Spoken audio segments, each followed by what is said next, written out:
In the quiet suburb of Maple Grove, where manicured lawns and identical brick houses line the streets, a darkness festered beneath the surface. My name is Jamal Carter, and I work as a deputy director in the city's Child Protective Services. This is the story of how one woman's vendetta nearly shattered my family and how I fought back.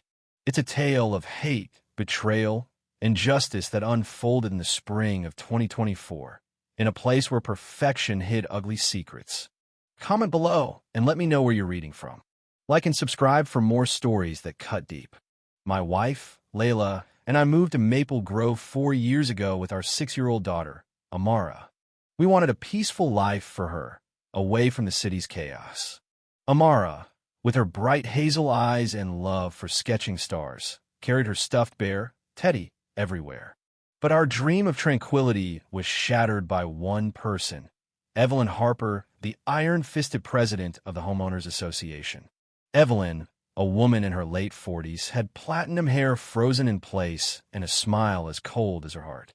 Dressed in tailored suits, she wielded her authority like a blade, believing she owned Maple Grove. From the moment we arrived, Evelyn targeted us. Our mailbox was too faded, our hedges unkempt, our car parked improperly. Every week, her handwritten notes appeared on our doorstep, citing petty violations. I brushed them off at first. My job was grueling, dealing with abused children, broken families, and systemic failures left little energy for neighborhood drama. But Evelyn's harassment escalated. She reported our trash bins to the city, complained about Amara's tricycle in the driveway, even called our welcome mat tacky. Neighbors, cowed by her influence, her husband was a former district attorney, her sister a city councilwoman, stayed silent. I wasn't afraid of her, but I underestimated how far her hatred could reach. The tension began with small slights. Evelyn would stand across the street, snapping photos of our house if a leaf dared fall out of place. "Why is that lady always watching us, Daddy?" Amara asked, her voice trembling as she peered through the curtains. "She's just nosy, sweetheart," I lied, shielding her from the truth. Inside, my anger simmered. Evelyn's obsession was suffocating. I raised the issue at an HOA meeting, but the board, spineless under her reign, dismissed me. Things worsened when she declared our front garden Layla's pride, bursting with daisy as didn't meet community standards. "This is an upscale neighborhood," she sneered. "If you can't maintain it, maybe you belong elsewhere." Her words dripped with disdain, a clear jab at our race. I held my temper and replied, "We pay our dues, Evelyn. Our garden's fine." Her eyes narrowed. "As president, I decide what's fine. Fix it or face fines." Layla refused to back down. "This is our home," she said that night, her voice fierce. "We won't let her erase us." But our defiance pushed Evelyn to a breaking point. The real war began at Amara's 6th birthday party. We invited kids from her school, a vibrant mix of backgrounds.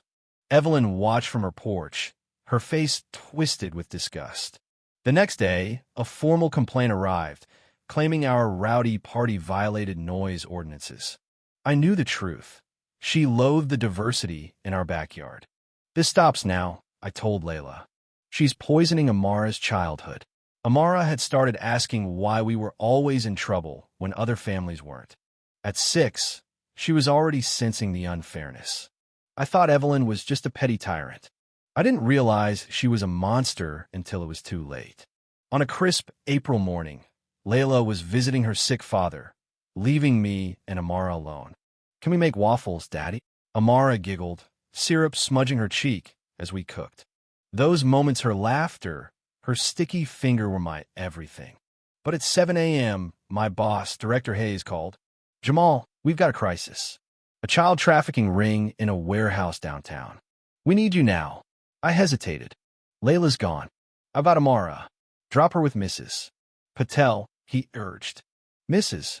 Patel, our kind elderly neighbor from Mumbai, adored Amara. Unfazed by Evelyn, she'd say, "In my village, we dealt with bullies like her." Amara loved her stories and baking naan together. I left Amara with her at 8 a.m., promising to return by noon. I never imagined it would be the last normal moment we'd have. At work, We plan a raid on the warehouse. The tip was solid. Kids were being forced to work in squalor. We coordinated with police, social workers, and medics. The stakes were high. Those children needed us. The warehouse, in the city's grimiest corner, reeked of decay. Inside, we found 10 kids, ages 5 to 15, gaunt and terrified, sorting trash or scrubbing floors. A girl Amara's age sobbed as she worked, her hands raw. "You're safe now," I whispered, my heart breaking. But the raid went sideways. The ringleader, a wiry man named Marcus with a scarred face, slipped away. We arrested 2 others, but they stayed silent. Processing the kids took hours: medical exams, statements, family reunifications. I missed calls from Mrs. Patel, too swamped to check. By 8 p.m., exhausted but proud of saving those children, I raced home. Mrs. Patel was on my porch, her face ashen. "Jamal, thank God," she gasped, clutching my arm. "Amara's gone. That woman took her." My world stopped. "Ooh, Evelyn Harper." She came to the park, said Amara was causing trouble, that you were a neglectful father. I tried to stop her, but she wouldn't listen. Ice flooded my veins. "Where's my daughter?" "I don't know." She mentioned child services, but her smile, it was cruel, Jamal. Like she planned this. I tore through the house, calling Amara's name. Her star sketches lay on the table, but Teddy was Ganesh had him with her. I collapsed, dialing 911. "My daughter's been kidnapped. Evelyn Harper took her." Officer Daniels arrived, his face grim when I named Evelyn. "She's connected, Jamal. Her husband's got pull, and her sister's on the council. We'll tread carefully." I didn't care about her connections. I called my colleague, Nadia, a sharp investigator. "Evelyn took Amara." I choked out. "I need you." Nadia was on it, digging into Evelyn's network. I drove through Maple Grove, questioning neighbors. No one had seen Amara, but a few saw Evelyn's car speed off at 3 p.m. At midnight, Daniel shared a chilling lead. No record of Evelyn contacting child services, but she'd called a shady private agency. My stomach churned. Was she selling my daughter? By dawn, Nadia had a breakthrough. Evelyn contacted a front called Pure Spaces Cleaning. No office, no records. It's a shell for trafficking. The calls traced to the same network you raided yesterday. The realization hit like a freight train. Evelyn had handed Amara to the criminals I was hunting. "Give me an address," I demanded. Nadia pinpointed a warehouse on 12th Avenue. "Wait for backup," she warned. I couldn't. Every second Amara was gone was a second she was terrified.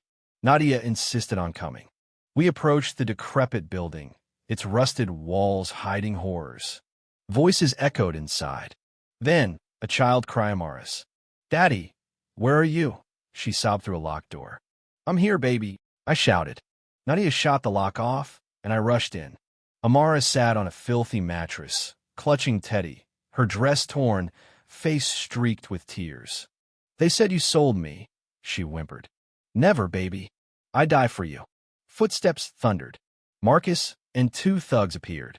"Deputy Carter," Marcus sneered. "You're persistent."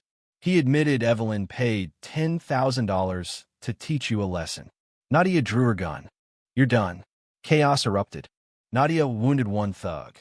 I fought another, shielding Amara's screams. Sirens blared. Backup arrived.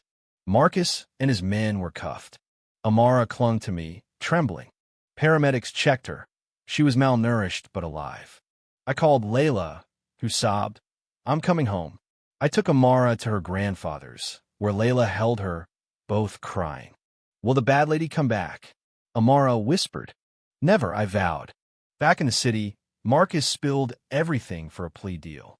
Evelyn had paid to sell Amara as a maid to a wealthy family, texting instructions to break her spirit. The messages were damning. "Take her from the park at 2 p.m. Buyers pay $10,000 for a young servant.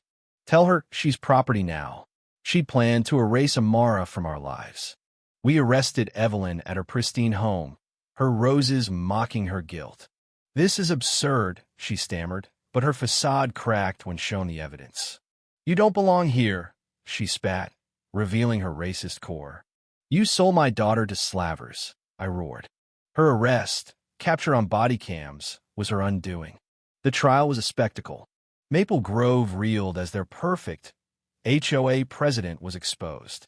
Marcus testified, detailing Evelyn's plot to train Amara for servitude. My testimony was raw, recounting Amara's terror. Amara, brave beyond her years, testified, her tiny voice shattering hearts. She said Daddy didn't want me because I was bad.